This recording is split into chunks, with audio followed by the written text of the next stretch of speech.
Praise the lord. ఈరోజు దేవుని వాగ్దానము మత్తయి సువార్త 5వ అధ్యాయము 13వ వాక్యం. మీరు లోకమునకు ఉప్పై ఉన్నారు. ఉప్పు నిస్సారమైతే అది దేని వలన సారము పొందును? అది బయట పారవేయబడి మనుషుల చేత త్రొక్కబడుటకే గాని మరి దేనికిని పనికిరాదు. ఆమేన్.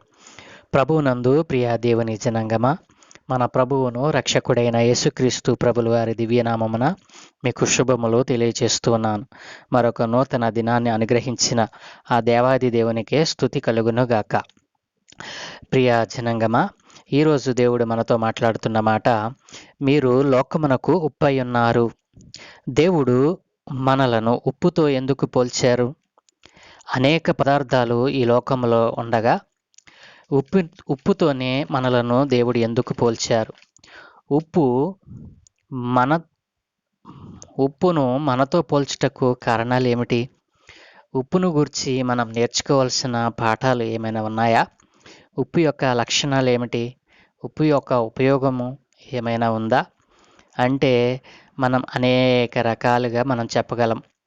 అయితే నా ప్రియ దేవుని జనాంగమా, ఉప్పులో ఉన్నటువంటి శ్రేష్టమైన లక్షణాలు ఏమిటో ఈ రోజున మనం ధ్యానం చేద్దాము. నా ప్రియ దేవుని జనాంగమా, ఉప్పును ఎలా తయారు చేస్తారు అని అంటే, సముద్రపు నీటిని మడులలోనికి మళ్లించి వాటిని ఎండలో ఎండ చేస్తారు. సూర్యరశ్మిలో ఎప్పుడైతే ఆ నీరు ఎండి ఆవిరై అది ఉప్పుగా మారుతుందన్నమాట. ఇక్కడ మనం సముద్రపు నీరు మడుల్లోనికి తీసుకుని దాన్ని ఎండ చేయటం ద్వారా ఉప్పు మనకు లభిస్తూ ఉంది. సముద్రమును మనం లోకముతో పోల్చినట్లయితే దేవుడు అంటున్నాడు కదా, మీరు ఈ లోకము నుండి మీరు ప్రత్యేకింపబడాలి. ఉప్పు యొక్క మొదటి లక్షణం ఏంటంటే అది ఈ లోకము నుండి ప్రత్యేకింపబడిన స్థితిని కలిగి ఉంటుందండి. ఏ రీతిగా అది సముద్రపు నీటి నుండి అది ప్రత్యేకింపబడుతుందో, క్రైస్తవులము అని పిలువబడిన మనము మన క్రైస్తవ జీవితంలో రక్షణ పొందుకున్నటువంటి మనము ఈ లోకము నుండి ప్రత్యేకింపబడతాం. ఈ లోకపు ఆశల నుండి మనం ప్రత్యేకింపబడతాం.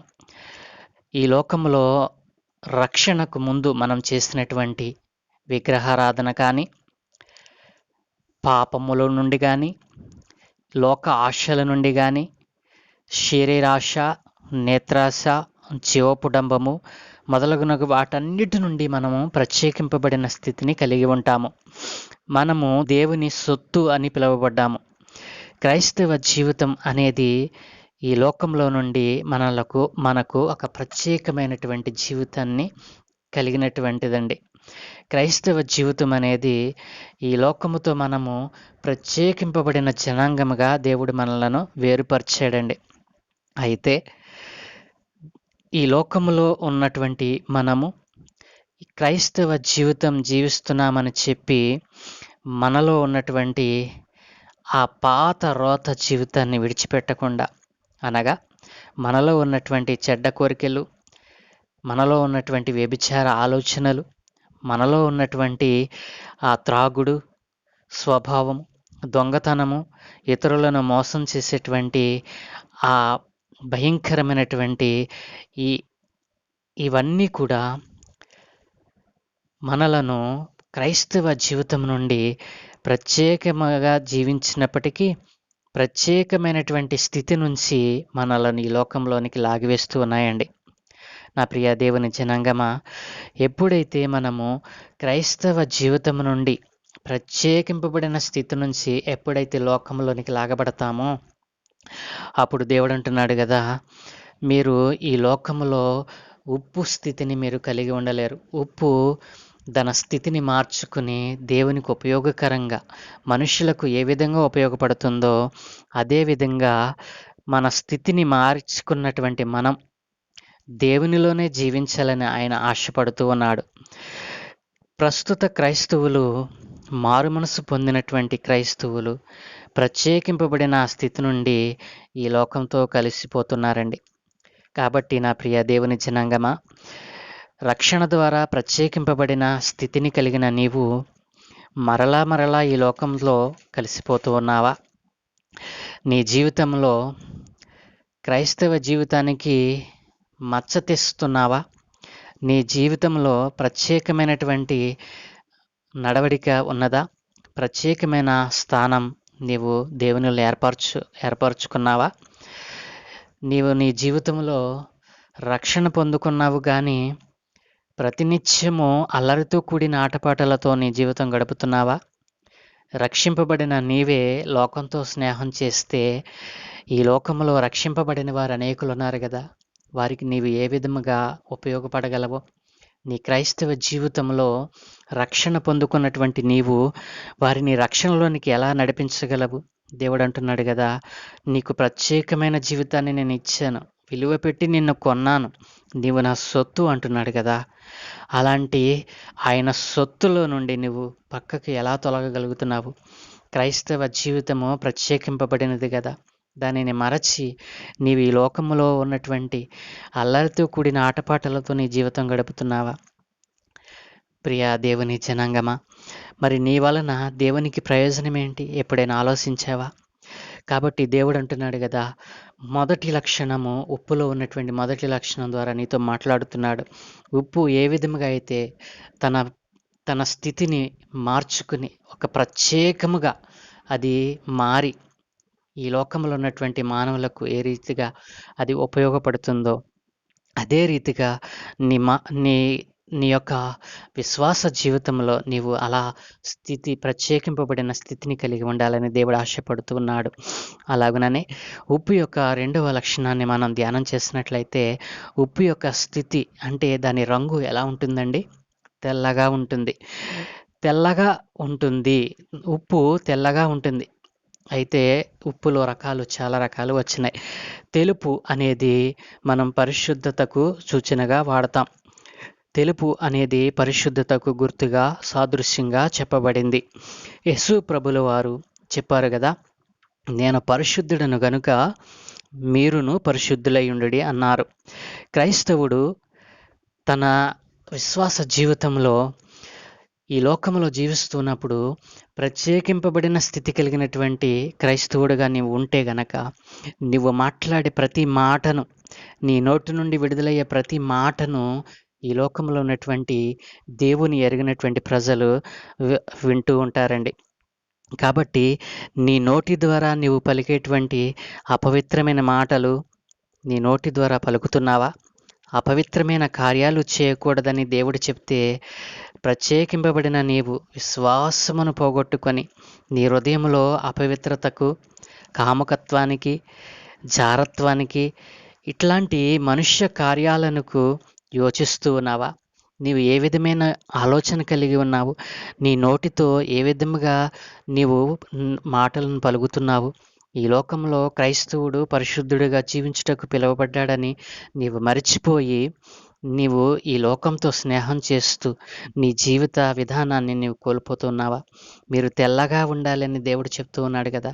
పవిత్రమైన జీవితం జీవించడానికి పిలబడ్డామని నీవు గుర్తించకుండా ఈ లోకానికి క్రైస్తవుడు చెప్పవలసినది ఏంటి? నేను పరిశుద్ధుడను గనుక నీవును పరిశుద్ధంగా బ్రతకాలని చెప్పాలి కదా. చాలామంది క్రైస్తవులు సాక్ష్యం చెప్తూ ఉంటారండి, మేము మా చిన్నతనం నుండి దేవుని వెంబడిస్తున్నాము, మందిరానికి వెళుతున్నాము, క్రమంగా మందిరానికి వెళుతున్నాం, క్రమంగా దశమ భాగాలు, కానుకలు ఇస్తున్నాం, ప్రార్థన చేస్తూ ఉన్నాము, కానీ ఎందుకు మా జీవితంలో కార్యాలు జరగటం లేదు? ఎందుకు మా జీవితంలో అద్భుతాలు జరగటం లేదు? మేము కోరుకున్నట్లుగా మా జీవితం ఎందుకు ఉండటం లేదని వారు దేవుని నీ మీద సణుగుతూ ఉన్నారండి. ఎందుచేతన నీకు తెలియదా? దేవుడు చెప్పాడు కదా, నీవు తెల్లగా ఉండమని చెప్పాడు కదా, పరిశుద్ధత కలిగి జీవించమని చెప్తే, నీవు నీ నోటి ద్వారా, నీవు పలికేటువంటి నీ మాటల ద్వారా, నీ హృదయంలో కాముకత్వాన్ని, ద్వేషాన్ని, ఇతరుల పట్ల అసహ్యాన్ని, ఇతరులు నిన్ను అసహించుకునేటువంటి కార్యాలు నీలో ఉంచుకుని నీవు అద్భుతాల కొరకే ఆయనను శోధిస్తున్నావా? దేవుడు అంటున్నాడు కదా, ఎన్నిసార్లు గద్దించినా నువ్వు లోబడవా అని దేవుడు నేను గద్దిస్తూ ఉన్నాడు. కాబట్టి ఆయన కోరుకుంటున్నది ఒకటి, నీవు పరిశుద్ధంగా జీవించాలని ఆయన కోరుకుంటున్నాడు. కానీ కానీ దేవుడు ఎందుకు నీ జీవితంలో ఆ కార్యాలు జరగటం లేదని నీవు అడుగుతుంటే దేవుడు చెప్తున్నాడు కదా, నీవు అన్నిటినీ పాటిస్తున్నావు, అన్నిటినీ విడిచిపెట్టావు. దొంగతనం చేస్తాం మానేసావు, వ్యభిచారం చేయటం మానేసావు, జారత్వాన్ని, లోకాన్ని విడిచిపెట్టేశావు, విగ్రహారాధన విడిచిపెట్టావు, మద్యాన్ని, మోసాన్ని, ఇట్లాంటివన్నిటినీ విడిచిపెట్టావు. కానీ నా ప్రియ దేవుని బిడ్డలారా, నీ జీవితంలో ఒకటి రహస్యంగా నీ అంతరంగంలో నీవు చేసినటువంటి పాపం నీవు విడిచిపెట్టావా? ఒకసారి ఆలోచన చేయి.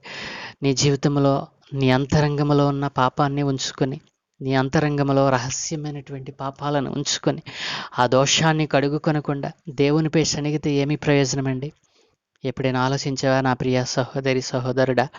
ఈరోజు నీ రహస్య జీవితంలో నా పాపాన్ని విడిచిపెట్టి నీలో ఉన్నటువంటి ఆ బలహీనతలన్నిటినీ యేసయ్య పాదాల చెంత ఒప్పుకొని నీవు ఆయనను వేడుకున్నట్లయితే ఆయన నిన్ను పరిశుద్ధముగా ఉంచుటకు, నిన్ను పరిశుద్ధినిగా మార్చుటకు ఆయన ఇష్టపడుతూ ఉన్నాడు.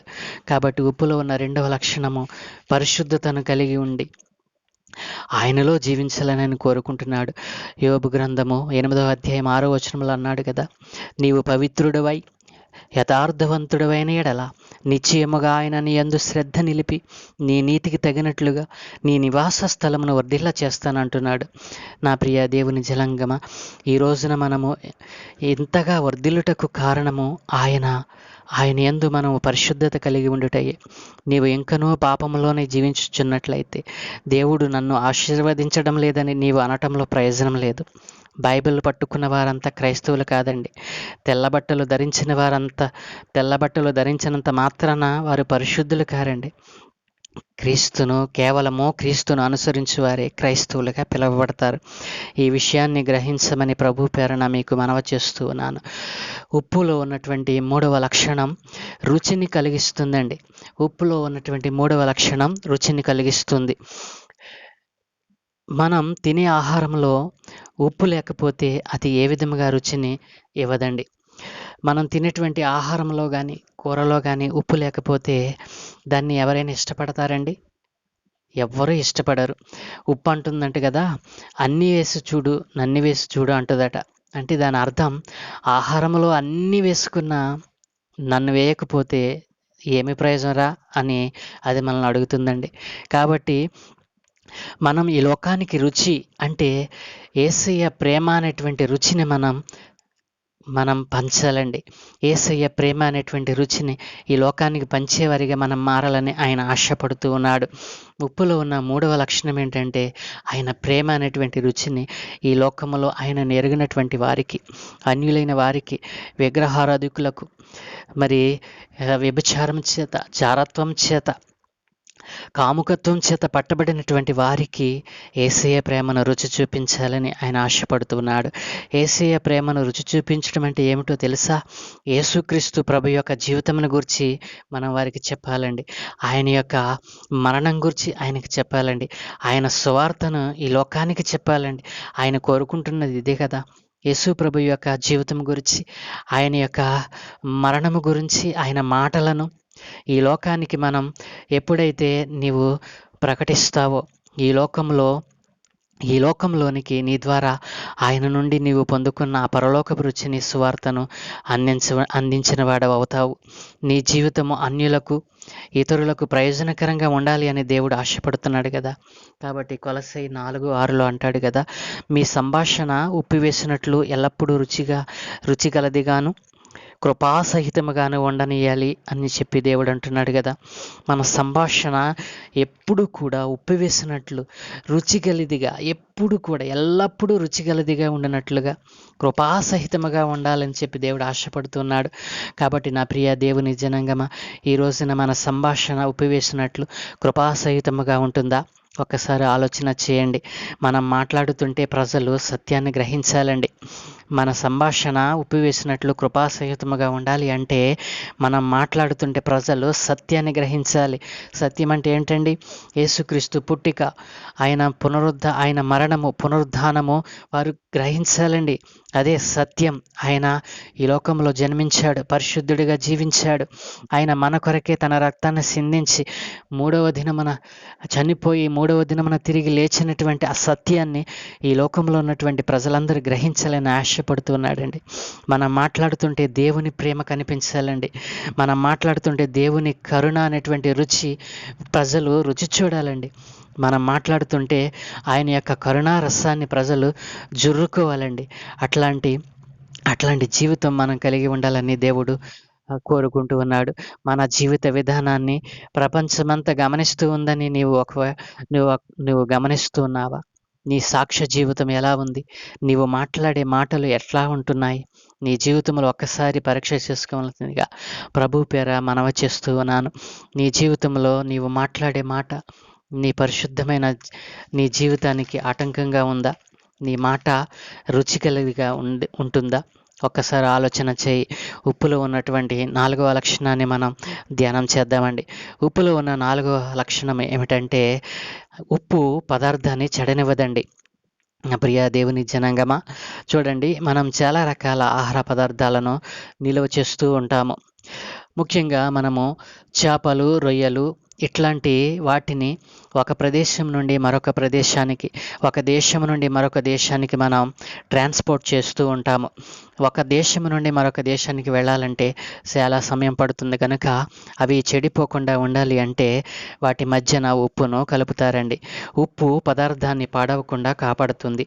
అలానే ఈ లోకంలో క్రైస్తవ జీవితంలో క్రైస్తవుడిగా పిలువబడిన నీవు, రక్షణ పొందుకున్నటువంటి నీవు ఈ ప్రపంచంలో ఒక వ్యక్తి పాడవకుండా చూడాలి. ఆ బాధ్యత నీపైనే ఉంది. క్రైస్తవుడు ప్రత్యేకింపబడిన విభాగమని దేవుడు చెప్పాడు. మీరు ప్రత్యేకింపబడిన నా జనాంగం అన్నాడు దేవుడు. కాబట్టి నీ జీవితము వేరొకరు పాడేటట్లుగా ఉంటుందా? వేరొకరు, మన పొరుగువారైనటువంటి వారు చెడిపోవటానికి నీ యొక్క క్రైస్తవ అనుభవం అనేటువంటిది ప్రభావితం చేస్తుందా? క్రైస్తవుడై ఉండి నీ మాటల ద్వారా, నీ చూపు ద్వారా, నీ ప్రవర్తన ద్వారా ప్రపంచము చెడును నేర్చుకునేటట్లు చేస్తూ ఉన్నావా? నీ మాటల ద్వారా ప్రపంచం చెడిపోకూడదు. నీ మాటల ద్వారా చెడును ఈ లోకం నేర్చుకోకూడదు. అందుకే ప్రభు అన్నారు కదా, మీరు సర్వలోకానికి వెళ్ళి సర్వ సృష్టికి సువార్తను ప్రకటించడి అన్నారు కదా. మీరే లోకానికి ఉప్పై ఉన్నారని, మీరే లోకానికి వెలుగై ఉన్నారని పదే పదే ఆయన ఎందుకు చెప్పారండి? కారణం ఏంటో తెలుసా? నీ రక్షణ జీవితము ఇతరులకు మాదిరిగా ఉండాలని, నీ రక్షణ జీవితము చెడిపోకుండా ఉండాలని. నీవు చెడిన వాడివైతే ఇతరులను ఎలా నువ్వు బాగు చేయగలవు? నీవే పడిపోయిన స్థితిలో ఉంటే ఇతరులను ఎలా లేవనెత్తగలవు? కాబట్టి నా ప్రియ దేవుని జనాంగమా, దేవుడు అంటున్నాడు కదా, ఉప్పులో ఉన్న 4వ లక్షణం ఏంటంటే అది పదార్థాన్ని చెడనివ్వదు. ఉప్పు ఏ విధంగా పదార్థాన్ని చెడిపోకుండా అది కాపాడుతూ ఉందో అలాగుననే నీ రక్షణ జీవితము ఇతరులకు మాదిరికరముగా, వారు చెడిపోకుండా ఈ లోకంలో అల్లరితో కూడిన ఆటపాటలతో గడుపుతున్నటువంటి వారి పాప జీవితాన్ని విడిచిపెట్టి నీ జీవితం ద్వారా వారి జీవితం మార్చబడాలి. వారు చెడిపోకుండా ఈ లోకం నుండి వేరు చేయబడాలి. అలాంటి జీవితం జీవించాలని దేవుడు ఆశపడుతూ ఉన్నాడు. ప్రజలు ఈ లోకంలో అనేక మంది నరకానికి చేరువై, అనేక మంది ఈ లోకంలో మనం చూస్తూ ఉన్నాము కదా, హత్యలు చేసుకుంటున్నారు. భయంకరమైన మానభంగాలు జరుగుతూ ఉన్నాయి. ఇట్లాంటి వారిని పాడవకుండా రక్షించేటువంటి బాధ్యత నీపై ఉందని నీవు గ్రహిస్తూ ఉన్నావా? క్రైస్తవుడు ఈ లోకంలో జరుగుతున్న ఈ చెడువాటి అన్నిటి నుండి విడిపించి ప్రజలను వెలుగులోనికి నడిపించుటకే కదా దేవుడు మనల్ని ఎన్నుకున్నది. ఈ సత్యాన్ని నీవు విడిచిపెట్టి ఈరోజు దేవుడు నిన్ను ప్రత్యేకమైన ఉద్దేశం కలిగి రక్షించుకున్నాడని ఆ సత్యాన్ని నీ విడిచిపెట్టి ఎందుకు ఈ లోకంలో నిస్సారమైనటువంటి జీవితాన్ని గడుపుతున్నావు? కాబట్టి దేవుడు కోరుకుంటున్నాడు కదా, ఆయన ఈ లోకంలో మనల్ని అడుగుతున్నది ప్రత్యేకమైనటువంటి జీవితం కలిగి ఉండాలని, అలాగుననే పరిశుద్ధత కలిగి ఉండాలని. ఈ లోకంలో మనము ఆయన ప్రేమను రుచి చూపించే వారిగా ఉండాలని.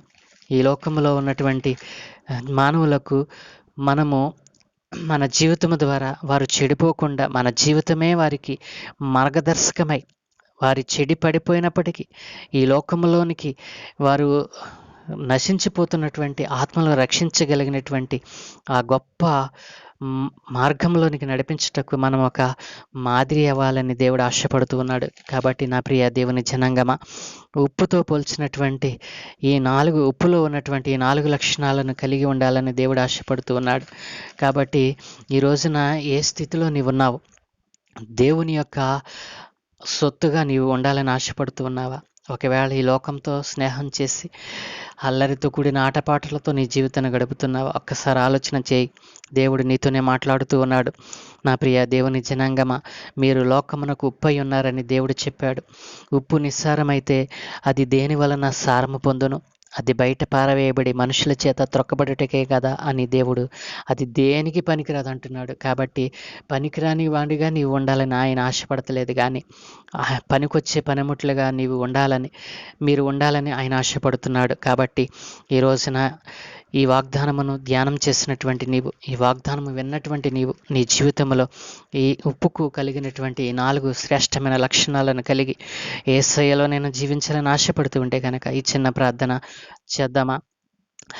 పరలోకమందున్న మా పరలోకపు తండ్రి, గొప్ప రక్షకుడా, సజీవుడా, పునరుద్ధానుడైన దేవా, నీకు స్తోత్రాలు నాయన. ఈ లోకములో మమ్మలను శ్రేష్టమైన లక్షణాలు కలిగి బ్రతకమని మీరు మమ్మలను మంచి ఉద్దేశముతోనైనా మీ సొత్తుగా మమ్మలను కొనుక్కున్నారు నాయన.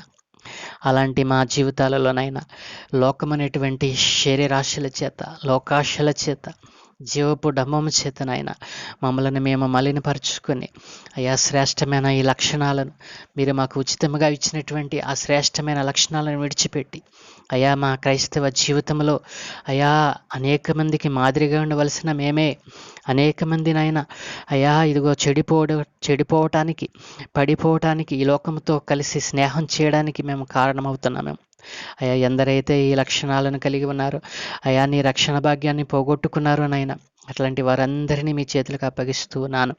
అయా చెడిపడిపోయినటువంటి వారిని నీలోనికి రక్షించగలిగేటువంటి ఆ గొప్ప మనస్సును నాయన వీరు కలిగినైనా ఇదిగో చెడిపడిపోయిన వారిని నీ రక్షణలోనికి తెచ్చుటకు వారి మనస్సు నిలిపి ప్రత్యేకింపబడిన స్థితిని వారు పొందుకున్న వారి పరిశుద్ధమైన జీవితాన్ని జీవించడానికి, అయా పరిశుద్ధమైన జీవితాన్ని కలిగి అనేకులను పరిశుద్ధులుగా మార్చుటకు వారిని ఒక సాధనాలుగా వాడుకోమని అడుగుచున్నాను నాయన. ఇదిగో తండ్రి, పరిశుద్ధమైన జీవితం కలిగినటువంటి వారై అయా నీ ప్రేమను అనేక మందికి పంచేటువంటి వారిగా, రుచి కలిగినటువంటి నీ ప్రేమను అనేక మందికి రుచి చూపించేవారిగా వారిని తయారు చేయమని అడుగుచున్నాను. అలాగే తండ్రి, అయా ఇదిగో తండ్రి, ప్రత్యేకింపబడిన స్థితిలో నుండి పరిశుద్ధమైనటువంటి ఆ జీవితంలో నుండి నైనా ఇదిగోనైనా నీ ప్రేమను రుచి చూపించేటువంటి ఆ స్థితిలో నుంచి అయా ఇదిగో తండ్రి నైనా ఇతరులు చెడిపోకుండా ఇదిగో మా అనేకమైనటువంటి ఆత్మహత్య చేసుకోవాలని, చనిపోవాలనేటువంటి ఆలోచన కలిగినటువంటి వారిని అయా అట్లాంటి ఆలోచనలన్నిటి నుండి విడిపించేవారిగా నాయన ఈరోజు నీ బిడ్డలందరినీ తయారు చేయమని, అయా ఇదిగో నీ రాజ్య సువార్తలో అయా ఒక పనిముట్లుగా వీరు వాడబడటానికి సహాయం చేయమని, నీ నామాన్ని ఎరిగిన వారు నాయన ఇదిగో నీ వాగ్దానం విని నిన్ను వారి సొంత రక్షకునిగా అంగీకరించేటువంటి భాగ్యం అనుగ్రహించమని, అన్ని విషయాలలో నీవే మాకు తోడుగా ఉండి నడిపించమని, ఈ దినమంతటిలో నీ కాపుదల కరుణ ఉంచి మా ప్రయాణాలలోనూ ప్రయత్నాలలోనూ సమస్త పనులలో మీరు తోడుగా ఉండి నడిపించమని, సమస్త ఘనత మహిమ ప్రభావాలు మీరే పొందుకోమని యేసు నామములో అడుగుచున్నాము తండ్రి. Amen, amen, amen.